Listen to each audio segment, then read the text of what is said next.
to Search the Scriptures. Today we are on study number 5 in 2 Samuel, which covers 2 Samuel chapter number 7.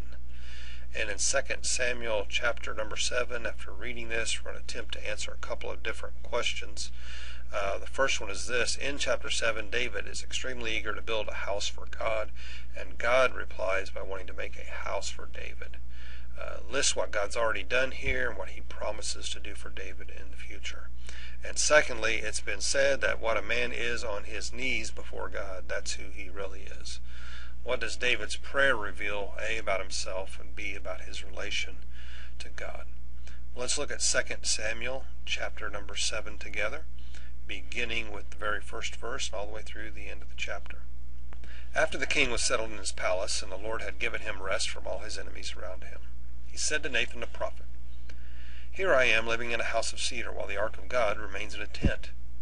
Nathan replied to the king, "Whatever you have in mind, go ahead and do it, for the Lord is with you." But that night the word of the Lord came to Nathan, saying, "Go and tell my servant David, this is what the sovereign Lord says. Are you the one to build me a house to dwell in? I've not dwelt in a house from the day I brought the Israelites up out of Egypt to this very day.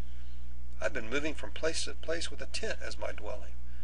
Wherever I've moved with all the Israelites, did I ever say to any one of the rulers whom I commanded to shepherd my people Israel, 'Why have you not built a house of cedar for me?' Now then tell my servant David, this is what the Lord Almighty says. I took you from the pasture, from tending the flocks, and appointed you ruler over my people Israel. I've been with you wherever you've gone. I've cut off all your enemies from before you. And now I will make your name great like the names of the greatest men on earth. And I will provide a place for my people Israel, and will plant them so that they can have a home of their very own, and no longer be disturbed.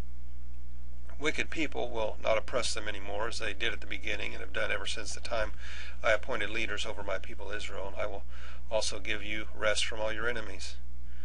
The Lord declares to you that the Lord himself will establish a house for you, and when your days are over and you rest with your ancestors, I will raise up your offspring to succeed you, your own flesh and blood, and I will establish his kingdom. He is the one who will build a house for my name, and I will establish the throne of his kingdom forever. And I will be his father, and he will be my son. When he does wrong, I will punish him with the rod wielded by men, with floggings inflicted by human hands. But my love will never be taken away from him, as I took it away from Saul, whom I removed from before you. Your house and your kingdom will endure forever before me, and your throne will be established forever." And Nathan reported to David all the words of this entire revelation. Then King David went in and sat before the Lord, and he said, "Who am I, sovereign Lord, and what is my family, that you've brought me this far? And as if this were not enough in your sight, sovereign Lord, you've also spoken about the future of the house of your servant, and this decree, sovereign Lord, is for a mere human. What more can David say to you? For you know your servant, sovereign Lord. For the sake of your word and according to your will, you've done this great thing and made it known to your servant. How great you are, sovereign Lord. There's no one like you, and there's no God but you, as we've heard with our own ears. And who is like your people Israel, the one nation on earth that God went out to redeem as a people for himself, and to make a name for himself, and to perform great and awesome wonders by driving out nations and their gods from before your people, who redeemed you from Egypt. You've established your people Israel as your very own forever, and you, Lord, have become their God.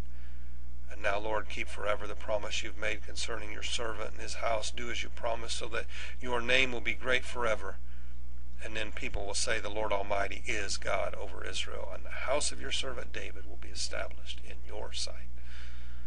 Lord Almighty, God of Israel, you've revealed this to your servants, saying, I will build a house for you. So your servants found courage to pray this prayer to you. Sovereign Lord, you're God. Your covenant is trustworthy, and you've promised these good things to your servant. Now be pleased to bless the house of your servant, that it may continue forever in your sight. For you, sovereign Lord, have spoken, and with your blessing the house of your servant will be blessed forever. Now to the questions. Question 1, David's eager to build a house for God, and God's reply is to make a house for David. Lists what he's already done and what he promises for the future.